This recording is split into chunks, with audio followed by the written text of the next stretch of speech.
Hi friends, இன்றைக்கி வீடியோவில் நான் பார்க்க போகிறோன்னா ஈவினிங் டைமில் சட்டுன்னு ஒரு ஸ்நாக் ரெசிபி செய்யணும்னு நினச்சிங்கன்னா ஒரு கப் இட்லி மாவை வச்சு மேலே கிறிஸ்பாகவும் உள்ள சாஃப்டாகவும் சுவையான போண்டாவை செஞ்சு அசத்துங்க. வாங்க இப்போ எப்படி செய்யணும்னு பார்க்கலாம்.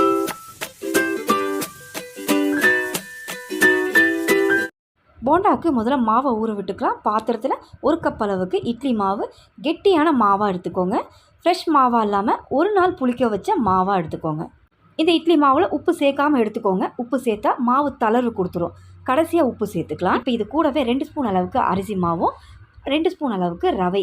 அடுத்து இந்த போண்டா நல்லா காரசாரமாக இருக்கிறதுக்கு 10 நிமிஷத்துக்கு முன்னாடியே வரமிளகாய் ஒரு 5 எடுத்து நல்லா சூடான தண்ணியில் நல்லா ஊற விட்டுருக்கேன். 10 நிமிஷம் நல்லாவே ஊறிருக்கு.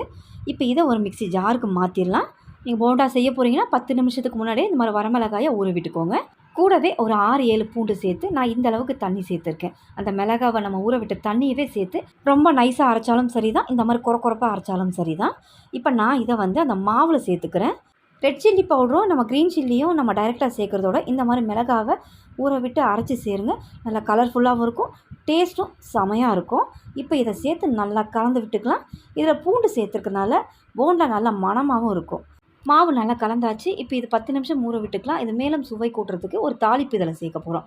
பேனில் 1 ஸ்பூன் எண்ணெய் சேர்த்துக்கிறேன். எண்ணெய் நல்லா காஞ்சதும் 1/2 ஸ்பூன் கடுகு, வெறும் கடுகு மட்டும் சேர்த்துக்கோங்க, உளுந்து வேண்டாம். கடுகு சேர்த்து நல்லா பொரிஞ்சதும் இது கூடவே 1/2 ஸ்பூன் சீரகம், 3 இனுக்கு கருவேப்பிலை அப்படியே சேர்க்காமல் பொடியை நறுக்கிட்டு சேர்த்துக்கோங்க. இப்போ இது நல்லா பொரிஞ்சதும் இது கூடவே ஒரு மீடியம் சைஸ் வெங்காயம் பொடியை நறுக்கிட்டு சேர்த்துக்கிறேன். வெங்காயத்தை ரொம்ப நேரம்லாம் வதக்கக்கூடாது, கண்ணாடி பதம் வர வரைக்கும் வச்சுருக்கக்கூடாது. இந்த வெங்காயத்தை சேர்த்து ஒரு 30 செகண்ட் மட்டும் நல்லா கலந்து விடுங்க. நம்ம தாளிப்பு கூட இந்த வெங்காயம் நல்லா கலந்து விட்டுக்கிட்டால் போதும். ஏன்னா நம்ம போண்டாவில் சேர்த்து நம்ம எண்ணெயில் பொரிக்கிறனால அதில் நல்லா கிறிஸ்பாக வரும். இப்போ நல்லா வெங்காயம் ஒரு 30 செகண்டுக்கு நல்லா வதக்கிட்டேன். இப்போ இதை நம்ம ஊற வச்ச மாவில் சேர்த்துக்கலாம். 10 நிமிஷம் நல்லா மாவு ஊறி வந்திருக்கு. நம்ம மாவை ஏன் ஊற வைக்கிறோன்னா அதில் ரவையும் அரிசி மாவும் சேர்த்ததுனால இந்த மாவோடு சேர்ந்து இன்னும் கொஞ்சம் திக்காக வரும். அதுக்காக தான் ஊற விட்டுக்கணும் கண்டிப்பாக. இப்போ இந்த வெங்காயம் மசாலாவை இந்த மாவோடு சேர்த்துக்கலாம். சேர்த்துட்டு நல்லா கலந்து விட்டுக்கோங்க. நம்ம இது வரைக்குமே உப்பு சேர்க்கலை.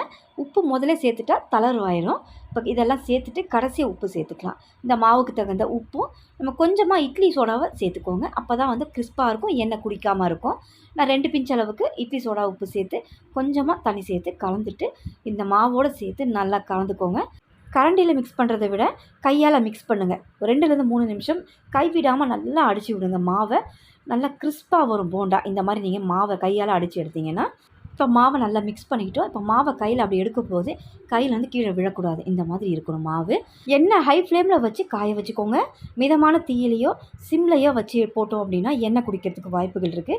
அதனால் ஹை ஃப்ளேமில் வச்சு நல்லா எண்ணெய் காய வச்சு போண்டாவை போட்டு எடுத்து முடிக்கிற வரைக்குமே ஹை ஹீட்டில் வச்சு நல்லா பொரிச்சு எடுத்துக்கோங்க. நான் ஒரு மீடியமான சைஸுக்கு போண்டாவை போட்டுக்கிறேன். குட்டி குட்டியாக போடணுன்னாலும் போட்டுக்கோங்க. இப்போ போண்டா எல்லாத்தையும் போட்டு ஒரு 2 நிமிஷம் அப்படியே விட்டுருங்க. 2 நிமிஷம் விட்டு அதுக்கப்புறமா திருப்பி விடுங்க. ஒரு பக்கம் நல்லா கோல்டன் ப்ரௌனாக கிறிஸ்பாக வெந்து வந்திருக்கு, உங்களுக்கு பார்க்கும்போதே தெரியும். இப்போ நல்லா எல்லாத்தையும் திருப்பி விட்டு 2 பக்கம் ஈவனாக நல்லா வெந்து பொன்னிறமாக வந்ததும் இதை எடுத்துடலாம். கிட்டத்தட்ட போண்டா போட்டு ஒரு 5-6 நிமிஷம் ஆயிருக்கு. 2 பக்கம் நல்லா கிறிஸ்பாக ஈவனாக நல்லா வெந்து வந்திருக்கு. அவ்வளோதான் ஃப்ரெண்ட்ஸ், கண்டிப்பாக ட்ரை பண்ணி பாருங்கள். இந்த இட்லி போண்டாவுக்கு காம்பினேஷன் பார்த்திங்கன்னா சட்னி எந்த சட்னினாலும் சூட்டபுள் ஆகும். தேங்காய் சட்னி, கார சட்னி எதுனாலும் ஓகே தான். கண்டிப்பாக ட்ரை பண்ணி பாருங்கள். இந்த வீடியோ பிடிச்சிருந்தா என்னோடய சேனலை மறக்காமல் சப்ஸ்கிரைப் பண்ணுங்கள். ரொம்ப பிடிச்சிருந்தா லைக் ஷேர் பண்ணுங்கள். தேங்க்ஸ் ஃபார் வாட்சிங்.